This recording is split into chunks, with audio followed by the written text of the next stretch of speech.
Bonjour mesdames et messieurs, dans cette vidéo je vais vous montrer la nouvelle fonction de remplacement de ciel de Photoshop et on va la comparer avec celle de Luminar 4. Laquelle va gagner? Bonjour mesdames et messieurs, je m'appelle Serge Ramilly, je suis un photographe français. Je suis là en Floride, depuis mon studio en Floride. Je fais cette première vidéo. Je voulais vous montrer la puissance de remplacement de ciel de Photoshop qui vient de sortir en comparaison avec celle de Luminar. J'ai pris des cas de figure qui sont un petit peu difficiles pour les deux logiciels. Voyons voir qui va gagner. Alors, allons-y. On va commencer par cette photo. Donc ça, c'est une photo prise du Sacré-Cœur. J'aimais beaucoup la photo, mais je n'étais pas un dingue du ciel. Donc on va faire un clic droit, modifier dans le nouveau Photoshop 2021 qui vient de sortir. Donc nous voilà dans le nouveau Photoshop 2021. Ce que je vais faire, c'est que je vais dans Édition et je vais aller dans Remplacement du ciel. Et là, vous avez ce nouveau paramètre qui est très sympathique. Et par défaut, ça va mettre le dernier ciel que j'ai utilisé. Vous allez voir, c'est très sympa. Et vous pouvez aller là. Donc, en fait, c'est livré avec différents ciels qui sont, on va dire, inclus dans Photoshop, qui sont plus ou moins extraordinaires ou plus ou moins simples. Mais ce que je vais faire, c'est que je vais utiliser des ciels à moi parce que je vends une collection de ciels que vous pouvez acheter si vous avez envie. Le lien est sous la vidéo. Vous avez même une version gratuite, une version payante. La version gratuite en a 5 et la version payante, il y en a 116. C'est des ciels qui font 42 millions de pixels. Voilà, tout à fait sympathique. Et comme ça, je peux vraiment comparer les deux logiciels. Maintenant, vous pouvez, ils sont super, hein, ceux qui sont inclus dans le logiciel, ils sont vraiment très bien. C'est juste, c'est bien aussi de se démarquer un petit peu. Donc pour cette photo-là, je vais essayer de prendre une photo... ça, c'était pris en fin d'après-midi. Donc, je vais essayer de prendre un ciel comme ça qui est un petit peu en fin d'après-midi. Donc, vous allez là et vous allez dans le plus et je vais aller dans ma collection de ciels. Voilà. Et donc, pour celle-là, je vais prendre ce ciel-là, je pense, ouais, qui est très bien. Je vais faire ouvrir. Voilà. Je fais OK et ça va le rajouter dans une petite collection que j'ai mis. Vous pouvez même déplacer les ciels là. Tiens, d'ailleurs, ça l'a mis dans spectaculaire parce que j'étais sur spectaculaire. Donc, si vous voulez créer votre propre collection de ciels, vous allez ici, vous créez un dossier. Et donc, par exemple, mes ciels. Ciel, c'est à moi. Voilà, mes ciels. Et après, vous pouvez déplacer les ciels parce que, bon, par erreur, j'ai mis les ciels mes ciels à moi dans les anciens dossiers existants. Donc, voilà. OK, donc là, on a choisi le ciel. Maintenant, on a ces différents réglages. Alors, c'est quoi ces différents réglages? C'est différentes choses. Par exemple, on peut changer la luminosité du ciel pour le rendre, attendez, je vais le faire à fond, plus ou moins clair. Donc, je vais le faire comme ça, par exemple. Ou on peut changer la couleur du ciel, plus bleu, plus jaune. Je vais le faire peut-être un petit peu plus bleu. Symétrie, on peut intervertir le ciel. Donc, regardez, vous voyez que la lumière vient de gauche à droite. Et donc là, sur les nuages, ça vient de droite à gauche. Donc, il ne faut surtout pas faire de symétrie. Voilà, là, ça colle déjà mieux. C'est très important de faire que la direction de la lumière fonctionne. Voilà, donc je l'ai éclairci. Et ensuite, on a tous les réglages de premier plan. Donc, on a le mode produit ou le mode superposition. C'est un mode, vous voyez, où le ciel, en fait, il y a un gradient, il y a un masque qui s'est fait automatiquement. Et il va se mélanger soit en mode superposition qui va éclaircir le ciel, soit en mode produit qui va un petit peu le foncer. Il y a deux types de réglages. Le mode produit, qui est le mode par défaut, qui est le mieux, qui va un petit peu assombrir le ciel sur la photo, ou il y a le mode superposition qui va l'éclaircir. Je vous conseille d'utiliser plutôt le mode produit dans 90% des cas. C'est ce qui va marcher le mieux. Ensuite, on a le réglage donc, du premier plan. Donc, le premier plan, c'est ici.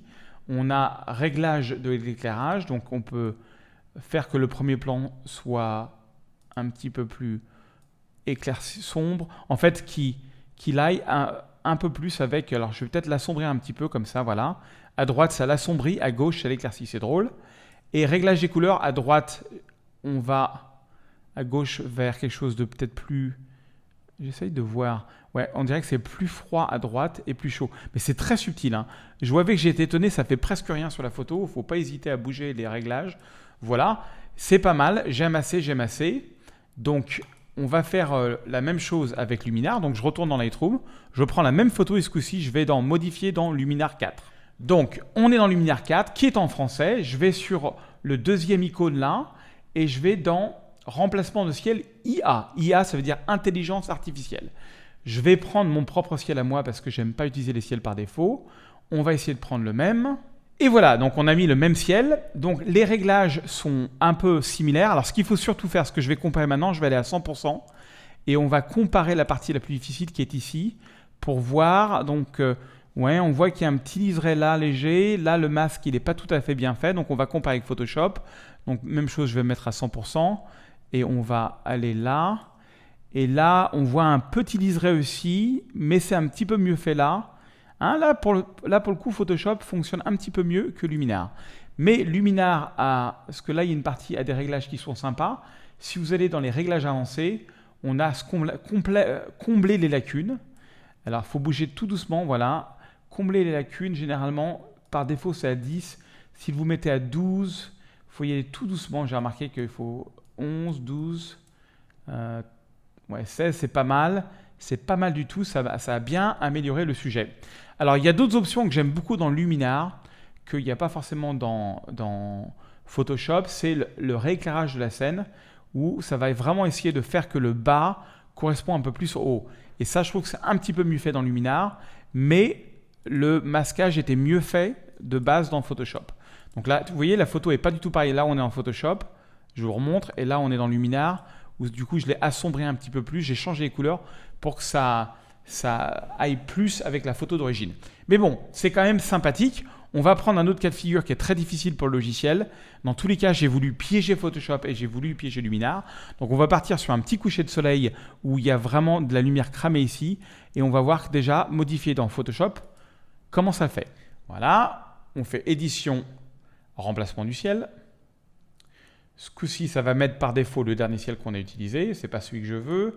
Là, je vais aller dans ma collection de ciel et je vais prendre quelque chose. Je vais prendre ce ciel-là, tiens. Ça, c'est dans ma collection de ciel. Donc, je vous rappelle que vous pouvez la télécharger gratuitement ou l'acheter en bas si vous voulez tous les ciels. C'est totalement libre à vous de faire ce que vous voulez. Et voilà. Alors, j'aime pas trop. Vous voyez, il y a un petit blanc autour qui n'est pas sympathique. Alors, comment corriger ça? Ce que je ne vous ai pas montré, c'est que quand on clique sur OK dans Photoshop, ça crée tout un groupe ici qui est super, où donc il y a le groupe, il y a le masque du ciel. Alors, si vous voulez voir un masque dans Photoshop, à quoi ça ressemble, vous appuyez sur la touche Option ou Alt sur Windows et vous cliquez sur le masque et on voit, en fait, vous voyez, il y a encore beaucoup de gris ici et je pense que c'est là où il y a un petit problème. Alors, comment corriger ça? Eh bien, simplement, vous allez sur le masque et vous prenez l'outil qui s'appelle Densité Plus, je crois, ou Densité, non, Densité Moins. Densité Moins. Vous prenez les tons clairs, 50%. Qu'est-ce que c'est l'outil densité moins? En fait, ça va prendre tout ce qui est très clair et ça va le rendre encore plus clair dans la photo.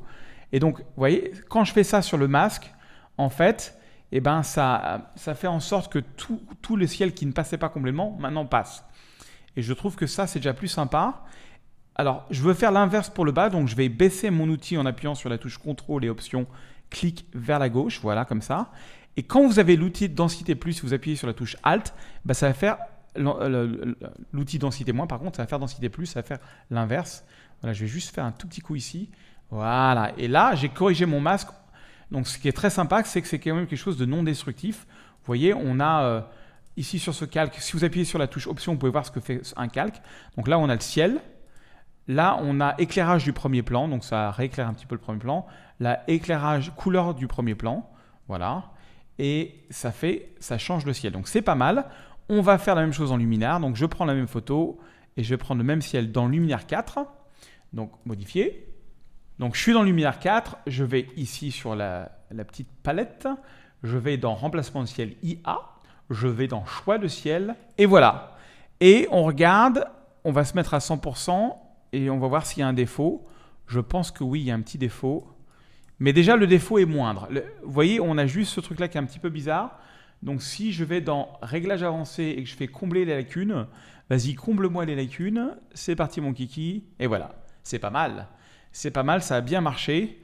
Et donc, on a un résultat très, très similaire. Les deux logiciels ont quand même bien fonctionné. Allez, on va prendre une autre photo. On va essayer de le piéger avec une photo. Donc, après le coucher de soleil, on est dans le crépuscule. J'étais à Lausanne et cette très jolie fille est venue au moment où je prends la photo. Ça faisait un élément de premier plan tout à fait sympathique. Donc, modifier dans Photoshop 2021. Et voilà, on va dans Édition, Remplacement de ciel. Donc, par défaut, ça met l'ancien ciel. Je vais en prendre un autre à moi. Alors, je vais le rajouter à la collection. Tiens, je vais prendre celui-là, Golden Hour 7 pour voir. Tiens, est-ce que ça marcherait, Golden Hour 7? Alors, j'essaye, il faut juste essayer les ciels qui correspondent. Ouais, c'est pas mal, mais je pense que ah oui, j'avais préféré celui-là. Ouais, celui-là ou celui-là peut-être. Ouais, je vais prendre celui-là. Celui-là, il est bien, mais je vais l'inverser. Je pense que le ciel, je me rappelle, il était plus clair là. Donc, je vais l'inverser. Faites très attention de prendre des ciels. Vous voyez, on voit bien que la lumière vient de là. Donc, on est en contre-jour. Donc, ça va, ça colle. C'est parfait. Donc, on va regarder à 100% un petit peu ce que nous a fait Photoshop, surtout cette partie-là. Ouais, c'est pas mal. Ah, c'est bien. C'est très, très bien. C'est très, très propre. Impressionnant, impressionnant. OK, on va faire la même chose en Luminar. Donc, clic droit. Modifier dans Luminar 4. OK, donc deuxième réglage, on va ici remplacement de ciel. Donc voilà, le ciel est incorporé. Voilà, le ciel est incorporé. On va cliquer sur réglage avancé, on va flip sky pour le changer de côté comme on a fait. Et on va inspecter à 100% pour voir ce que a fait Luminar. Et on voit que là, il y a une ligne de démarcation, c'est moins bon. Donc, alors que par défaut, Photoshop avait mieux fait le masque, c'était plus sympa. Donc là, Photoshop gagne pour le coup. On va essayer de combler les lacunes pour voir si ça aide. Ah tiens, dans ce sens-là, ça va. On va essayer dans l'autre sens. Voilà. Et vous voyez, il reste encore un petit trou. Et généralement, si on fait un petit peu de sky local, voilà. Bon, il a fallu faire 2 petits réglages, mais ça marche aussi. Bon, j'ai un petit peu pigé, hein. C'est des ciels qui sont un petit peu difficiles. Donc tout ça, c'est très bien. Maintenant, je vais vous montrer un cas de figure où les 2 logiciels ne savent pas faire. C'est ce cas de figure-là où il y a un reflet comme ça dans l'eau. Donc ça, c'est une photo que j'ai prise en Suisse cet été, dans le lac qui s'appelle Sea Alp Sea. Superbe lac, petite marche un petit peu difficile pour y arriver, mais c'est une des plus belles vues que j'ai vues. Malheureusement, le coucher de soleil n'était pas top. Donc, on va dans édition, on va faire remplacement de ciel. Je vais prendre encore un ciel à moi parce que, pourquoi pas, je préfère prendre les miens. Donc, je vais faire plus. Et je vais prendre celui-là, qui est sympathique. Voilà. Et voilà. Le seul problème, c'est que, regardez, bon, c'est très clair. Alors, bien sûr, on peut essayer de baisser la luminosité, enfin, voilà, régler que le premier plan soit pas aussi clair, que les couleurs soient plus chaudes. Voilà, ça c'est un petit peu mieux, mais on n'a pas vraiment le reflet dans l'eau des détails du ciel. Et ça, c'est un petit peu dommage. Et donc, même chose avec Luminar, on a le même problème. Les 2 logiciels ne gèrent pas la réflexion. Donc, je vais vous montrer une astuce qui est pas mal. Je vais cliquer sur OK pour accepter celui-là. Je vais décocher ce groupe-là pour qu'on ne le voie pas. Et je vais vous montrer une autre technique. En fait, tous les ciels, je les ai installés ici dans ma bibliothèque. Alors, attendez, je vais essayer de trouver le même ciel qui est... Voilà, c'est celui-là. Je le dépose. Donc, étape numéro 1, vous le glissez sur votre photo. Donc là, c'était une photo prise avec un moyen format, donc ouais, ça rigole pas. Et je suis obligé d'éclaircir un petit peu. Ensuite, je vais dupliquer ce ciel en le déplaçant sur le petit plus. Je vais appuyer sur Pomme T ou CTRL-T sur Windows. C'est ce qu'on appelle la transformation manuelle. C'est quand même le raccourci le plus utilisé au monde dans Photoshop. Je fais un clic droit, symétrie axe vertical. Voilà. Et là, boum. En appuyant sur la touche Shift, ça s'aligne bien parfaitement. Voilà. Et là, j'ai un miroir parfait. D'accord ? Ensuite, ce que je fais, c'est que je vais prendre mes 2 calques ici. Je fais un clic droit et je fais fusionner les calques. Donc là, pour l'instant, c'est un petit peu bizarre, mais vous allez voir. Donc, étape numéro 2, c'est qu'on va mettre ça en mode produit. Et en mode produit, déjà, ça va s'incruster complètement. Le masque, il n'y a pas de masque, c'est parfaitement incrusté. Le seul problème, c'est que la texture des ciels se reflète un petit peu dans la montagne. Et puis, il nous manque un petit bout. Donc, pour le petit bout, c'est simple. On appuie sur Pomme T, on appuie sur Shift pour juste récupérer comme ça. Voilà, je veux avoir des beaux reflets. Voilà, dans le bas de la photo, comme ça. Parfait. Et ensuite, ce que je fais, c'est que j'enlève mon ciel comme ça. Je retourne sur mon calque d'origine. Et oui, mesdames et messieurs, j'appuie sur W où je prends comme ça l'outil de sélection. Et en appuyant avec la touche Shift, je fais une sélection très rapide du ciel et du reflet. Okay, donc là, maintenant, j'ai mon ciel qui est sélectionné. J'ai mon reflet qui est sélectionné. Je vais inverser cette sélection. Sélection intervertir. Ça veut dire que maintenant, j'ai juste ma montagne de sélectionner. Donc maintenant que ma montagne est sélectionnée, je retourne sur ce calque-là de mon ciel, je l'active et je vais dans Filtre, je vais dans Flou Gaussien ou Gaussian, et j'ai aucune idée comment ça se prononce. Et là, mesdames et messieurs, devant vos yeux ébahis, 129 de valeur. Regardez, avant, on voit toutes les textures et tout ça, c'est pas très clean. Mais comme ce filtre ne se fait que sur la montagne et pas sur le ciel, je vous remonte, aperçu, boum. Là, on ne récupère en fait que les informations de couleur. Donc voilà, maintenant je vais dans sélection, désélectionner. On ne récupère que les informations de couleur. Regardez à quoi ça ressemble en mode normal, vous allez comprendre. Vous voyez, on a de la texture partout et le reste c'est totalement flou, ce qui fait qu'on récupère juste les ombres et les couleurs chaudes et la couleur, etc. Je trouve que c'est beaucoup plus réalistique comme résultat. Mais on peut pousser le réalisme encore plus loin en rajoutant un petit masque comme ça, B pour l'outil pinceau ou brosse. Et je mets l'opacité à 20%. Je m'assure que le noir sur ma couleur de premier plan. Si ce n'est pas le cas, j'appuie sur D et sur X. Ça mettra noir. Et je suis sur le masque. Je suis sur le masque. D'accord ? Et rappelez-vous que le blanc fait transparaître toutes les informations et le noir ou une partie noire, ça les masque. Donc si je peins avec 20% d'opacité de noir, je vais enlever 20% de ciel là où je peins. Et c'est ce que je fais là pour récupérer un peu de détails comme ça dans le milieu de ma photo. Voilà, je peux même passer un petit coup, hop, vite fait pour enlever un petit peu les reflets. Mais vous voyez, on a des reflets qui sont parfaits et franchement, ça prend 2 minutes de plus. Donc ça, c'est ma technique à moi et ça, c'est la technique Photoshop. On n'a pas les reflets et ça, c'est ma technique à moi. Et là, on a les reflets, je trouve que c'est quand même un peu plus propre. J'espère que vous avez aimé cette vidéo. En dessous, vous avez un lien pour obtenir tous mes ciels si vous voulez. Vous avez même une version gratuite. Et sinon, j'ai concocté une petite playlist pour vous de mes meilleurs tutos en français. Ça commence maintenant.